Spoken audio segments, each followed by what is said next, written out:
হাতে হ্যান্ডকাপ আর পায়ে বেড়ি পরা, মাথায় পাগড়ি।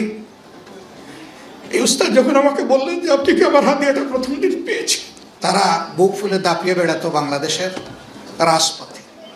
আর আলিম উলামা যারা মানুষকে সংশোধন করবেন, সমাজের ইসলাহ করবেন, তাদেরকে রাখা হয়েছে জেলে।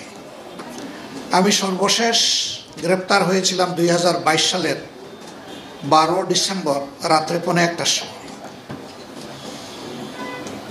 সিটিটিসির মেহমান হিসাবে ছিলাম 13 দিন। সেখানে আয়নাগরে আমাকে রাখে নাই, কিন্তু আয়নাগর আমি দেখেছি। বহু আলিম উলামা, বহু দিনদার মুসলমান, কেউ 14 মাস, কেউ 10 মাস, কেউ 8 মাস, মিনিমাম পেয়েছিলাম 2.5 মাস, তাদেরকে এখানে রাখা হয়েছে।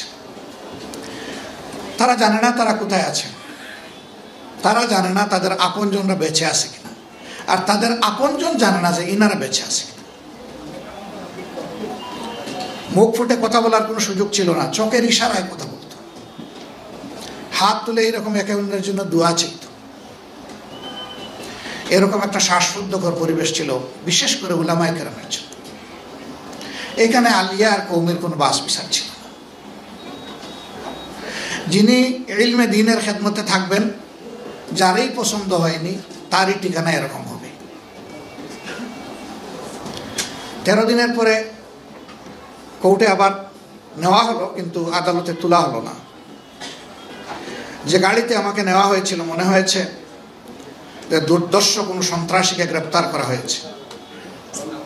সোয়াত, র্যাব, এপিবিএন, পুলিশ, 4টা বাহিনীর শতাধিক ফোর্স দিয়ে আমাকে ঘেরাও করে আদালতে নেওয়া হলো। কি মনে করে আর না তুলে আমাকে নিয়ে গেল কেরানীগঞ্জের কেন্দ্রীয় কারাগারে।